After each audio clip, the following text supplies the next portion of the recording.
ఈ అనుములు మీకు తెలుసు కదా, మొన్న ఊరెళ్ళినప్పుడు స్వరూప పంపించింది అని చెప్పాను కదా, వెజిటేబుల్స్ అన్నీ తెప్పించి. ఇవి ఒలవడం కష్టమని అందరితో అక్కడ కూర్చోబెట్టి చిన్నపిల్లలతో సహా అందరితో ఒలిపించి పంపించిందండి.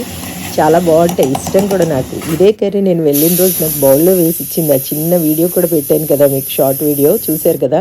నాకు చాలా ఇష్టం. ఇదిగోండి నెయ్యితో చక్కగా జొన్న జావ చేసుకొని తింటున్నాను అనమాట.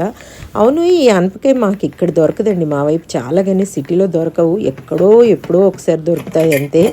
అందులో నేను ఒక వీడియో చూశాను, వీడియోలో అది యూట్యూబ్లో అప్పుడప్పుడు ఈ గింజలు అన్నీ కూడా తోలు ఒలుస్తూ ఉంటారు పైనది. ఆ పొట్టు తీసేసి గింజలు తీసి వండుకుంటారు ఎందుకండి? ఈ పొట్టుతో బాగుంటుంది కదా బాబు. ఈ ఒలవడమే కష్టమంటే ఇంకా పొట్టు తీయడం ఇంకెంత కష్టమండి బాబు. చక్కగా వీటితో పొట్టుతో పాటే వండుకొని తినొచ్చు, చాలా బాగుంటుంది. ఇవి మొన్న స్వరూప పంపించింది, చక్కగా దీంట్లో వేసుకొని తిన్నాను.